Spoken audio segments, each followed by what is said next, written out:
Recette de mafé épinard. Aujourd'hui, je te partage une recette de mes souvenirs d'enfance. J'avais oublié comment cette sauce était tellement bonne. C'est comme une révélation qui m'est venue. Je dis, je l'essaye aujourd'hui. Je vous donne ici la version la plus simple possible. Mais bien sûr, il y a certains ingrédients que vous pouvez aussi ajouter. Je vais les partager avec vous. D'habitude, on mange cette sauce avec le riz, mais vous pouvez aussi accompagner avec ce que vous souhaitez. Alors, sans trop tarder, on va passer à la recette. Je vais cuire le poulet avec des assaisonnements. Ici, j'ai mis une cuillère de nokkos, du sel, du poivre, du laurier, de la poudre d'ail et puis de la poudre d'oignon. On va laisser le poulet cuire pendant longtemps.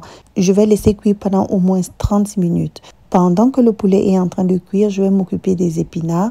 Ici, je vais m'occuper des épinards. J'ai pris 2 bouquets d'épinards que je vais très bien laver. Vraiment, j'insiste sur ça parce que quand j'ai lavé les épinards, le sable qui était dedans, c'était incroyable.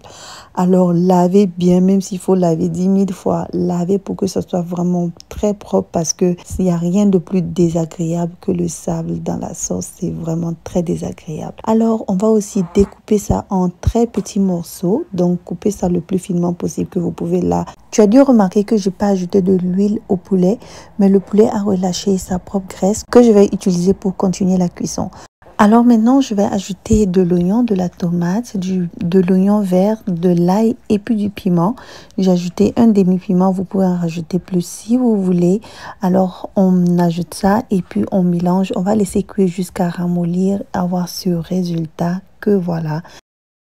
Je vais ajouter de la pâte de tomate que j'ai délayée un peu pour faciliter la cuisson, mais vous pouvez juste l'ajouter telle quelle. On va nettoyer un peu pour que ça fasse plus propre. On va aussi laisser cuire ça très bien.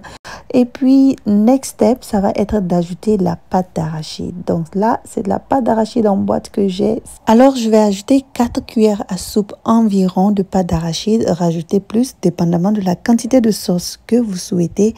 Pour la petite histoire, quand je suis arrivée ici au Canada, la première fois que j'ai fait la sauce arachide, la sauce était sucrée. Je ne savais pas la différence entre les différentes pâtes d'arachide qu'il y avait sous le comptoir. Alors, j'ai appris ma leçon pour les prochaines fois. On va laisser très bien cuire notre pâte d'arachide jusqu'à ce que l'huile remonte. Et ensuite, on va ajouter de l'eau et laisser cuire encore pendant un bon bout de temps jusqu'à ce que l'huile remonte. Et voilà le résultat obtenu.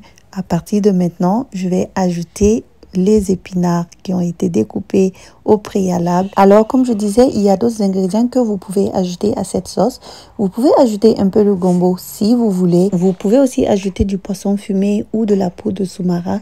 Ça donnerait aussi un très bon goût à la sauce. Alors voilà, c'est presque terminé. J'ajoute un peu de piment vers la fin et puis on va laisser mijoter tranquillement.